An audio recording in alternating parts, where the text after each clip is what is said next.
usuario aduanero de trámite simplificado. Entonces, el usuario aduanero de trámite simplificado es una figura que ha cambiado de nombre durante los últimos años. Entonces, la primera aproximación que tenemos a la figura fue una figura que la DIAN llamó usuario de riesgo bajo y lo trajo en la resolución 046 por allá en el último artículo y decía, mire, la DIAN determinará de acuerdo a su análisis de riesgo de forma unilateral y que ese riesgo bajo y le va a dar dos beneficios, levante automático y pago consolidado.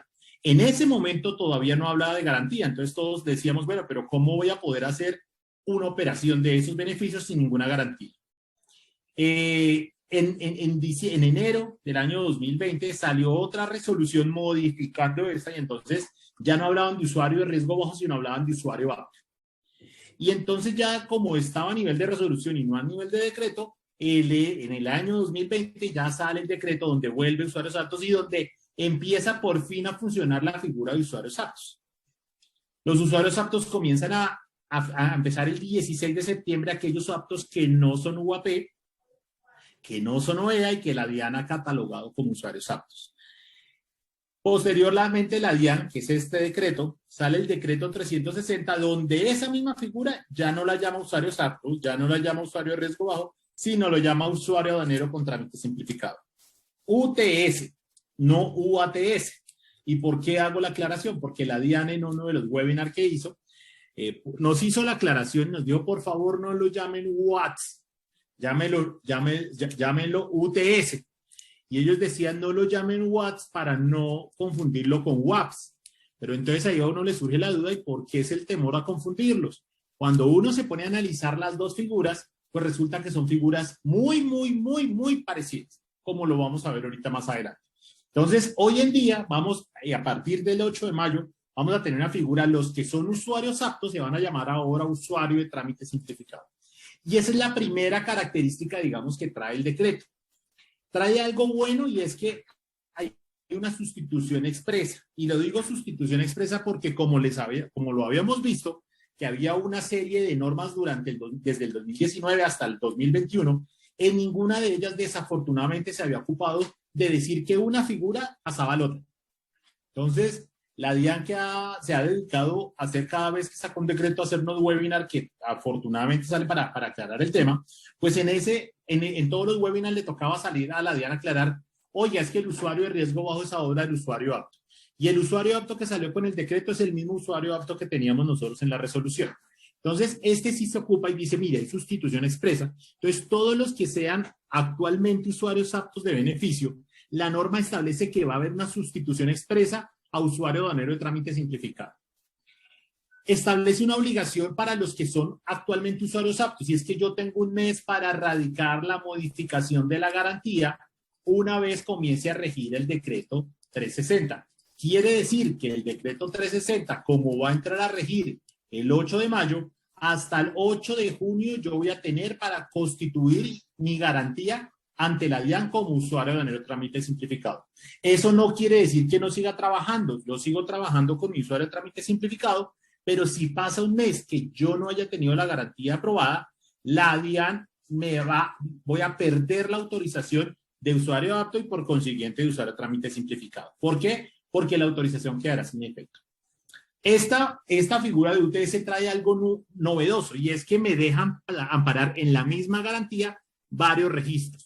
Entonces, si yo tengo, ¿qué significa tener varios registros? Es cuando yo soy UTS y aparte de eso tengo aprobado un depósito privado o aparte de un depósito para transformación ensamble o aparte de un depósito para procesamiento industrial. Bueno, entonces ese es uno de los cambios. Listo. Entonces, el UTS, el usuario aduanero de trámite simplificado, se ocupa de 4 cosas del decreto. 1 de las condiciones, 2 de los tratamientos, 3 de la pérdida de autorización y 4 de un comité que es el que va a regir, digamos, las autorizaciones o las negaciones como tal. Entonces, primero que todo, trae unas condiciones. Hay una pregunta, están preguntando que si hay que hacer algún trámite especial en el RUT. En el RUT no hay que hacer un trámite pendiente. Lo que eso se entendería que la DIAN lo va a hacer de oficio, se entendería, pero la DIAN todavía no nos ha dicho. Lo que sí hay que hacer es modificar la garantía y tenemos un mes para modificar la garantía del usuario UTS. Así el usuario apto me hubieran aprobado la garantía ayer, yo voy a tener un mes para aprobar esa garantía del UTS, para que por favor lo tengamos presente. Bueno, ¿cuáles son las condiciones para ser usuario de aduanero de trámite simplificado? La primera es ser usuario apto de acuerdo al criterio de riesgo, entonces sigue siendo importante el criterio de riesgo, sigue siendo uno de los factores más importantes. ¿Listo? Segundo, no tener deudas exigibles ante la DIAN ni ser objeto de evoluciones improcedentes. Que los representantes legales y socios no hayan sido condenados por las conductas del artículo 611. Ahorita vamos a ver cuáles son esas conductas del artículo 611. Para efectos de medir esas sanciones y evoluciones improcedentes, se tomarán 5 años antes al informe de riesgos, ¿cierto? ¿Cómo hago? El área de riesgos le va a informar a la DIAN y le va a decir a la subdirección de registro y le va a decir, señor subdirección de registro, hice el control de estas empresas que son importadores y resulta que sí están con un concepto favorable de riesgo y adicionalmente no han sido sancionados durante los últimos 5 años con devoluciones improcedentes y pueden estar autorizados para ser usuarios. No permite la solicitud. Tiene que ponerse al día, una cosa, la otra, carga, operaciones. Les agradecemos cerrar los micrófonos, muchas gracias. Entonces, establece un comité de otorgamiento o pérdida, el cual está pendiente de la regulación, entendiendo que a pesar que ya hay un borrador, pues todavía no ha empezado a regir. ¿Qué va a mirar ese comité? Va a mirar la participación porcentual de sanciones frente a las operaciones, el número de infracciones, el número de reincidencias, el impacto sobre el comercio exterior. Aquí dejamos los delitos del artículo 611 para que los radiquemos.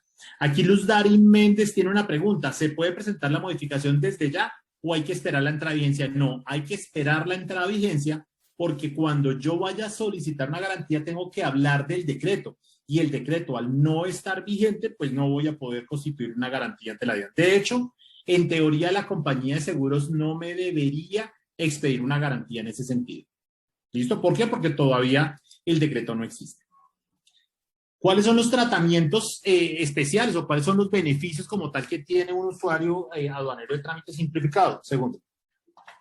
El primero, pues el pago consolidado, que es el más palpable para todos nosotros. Y es que es como lo habían hecho los WAPs toda la vida, como lo hacen los OEA y como lo hacían los usuarios aptos en la obra UTS. Y es que yo presento mis declaraciones en el mes y durante los primeros 5 días del mes siguiente pago el pago consolidado. Ese es uno de los tratamientos. El segundo tratamiento, garantía global para más de un registro, que yo puedo tener una sola garantía que va a cubrir todas mis operaciones y todos los registros que yo tenga. Garantía global en reemplazo de obligaciones aduaneras. Entonces ese es el beneficio en el cual yo solo tengo una garantía para todas mis importaciones temporales, para mis reembarques, para mis entregas urgentes, para todas las modalidades que requieran una garantía. Yo con esa póliza global me va a amparar, digamos, toda la operación. El cuarto, pues levante automático, y entendiendo que levante automático es un beneficio que es muy bueno, que para los OEA se llama disminución de inspecciones, pero es uno de los beneficios más importantes también que utiliza el usuario aduanero de trámite simplificado. Otro beneficio que trae adicional es corregir declaraciones sin autorización. Otro es tráfico de fronterizo entre ciudades, y ese fue el tráfico que autorizaron, el tránsito que autorizaron cuando yo llegaba a Buenaventura, y resulta que en Buenaventura cuando se cerró el puerto había una imposibilidad de sacar mercancía nacional o nacionalizada, sobre todo mercancía nacionalizada, por un puerto para llegarlo por Cartagena. Entonces eso lo autorizaron, estaba exclusivo para los WAPs y ahora los UTS también tienen ese beneficio. Declarar la modalidad de procesamiento industrial, que era una modalidad para los UTS, para los WAPs, también se lo daron para los UTS, y régimen de tránsito y finalizar en el depósito público-privado, que también era un beneficio de los WAPs. Como vemos, la mayoría de tratamientos que tienen los usuarios aduaneros de trámite simplificado también lo tenían los WAPs. Entonces ahí es donde nosotros hacemos una observación, que es una figura que es muy, muy parecida a los UAPs. La única diferencia es que estas empresas, estas autorizaciones, no requieren un valor de operaciones como sí lo requerían los WAPs. La norma establece cuándo pierdo la autorización. Entonces ya trae casos específicos de perder la autorización. Entonces el primero es el incumplimiento de obligaciones, totalmente pues, normal si yo incumplo las obligaciones. Que el sistema de gestión de riesgo me diga que yo no soy apto. Y aquí quiero hacer la aclaración y a utilizar uno de los dichos que dicen las abuelas, que dice que lo que por agua viene, por agua se va. Ya hemos visto que el usuario aduanero de trámite simplificado me lo otorga la DIAN sin que yo le haga una solicitud. Simplemente él mira en su sistema de administración de riesgo, vea que yo no tenga devoluciones improcedentes y me envía un correo o un oficio, como dice ahorita el proyecto de resolución, donde me vuelve usuario apto. Lo felicito, usted es usuario apto, pero en cualquier momento la DIAN también me puede decir, si acuerda que usted era apto, pues ya no es apto y le quita la autorización. Entonces, desafortunadamente es algo que vamos a estar sometidos a ahí las empresas que estén autorizadas como usuario apto. Otra forma de perder la autorización es no presentar la garantía global durante un mes siguiente a la autorización. La reincidencia en el incumplimiento, o sea, si yo incumplo los pagos, me va a dar la pérdida también de la autorización, el incumplimiento en la modalidad de procesamiento industrial y la manifestación escrita por parte del usuario. Bueno, el pago consolidado, como les decía, es en los primeros 5 días de cada mes. La suspensión, si yo incumplo algún pago, voy a tener una suspensión del beneficio durante 1 año, ¿cierto? La reincidencia me da la pérdida de autorización. ¿Qué me preocupa? Que no está claro cuándo es reincidencia. Entonces, reincidencia puede ser que yo incumpla en un solo mes 3 declaraciones, o reincidencia es que yo todos los meses incumpla una declaración, o es que todos los meses incumpla 5 más declaraciones. Entonces, no está definido cuál es la reincidencia, pero así lo está establecido en el decreto. El incumplimiento ocasionará obviamente la exigibilidad del pago, del pago de los tributos aduaneros.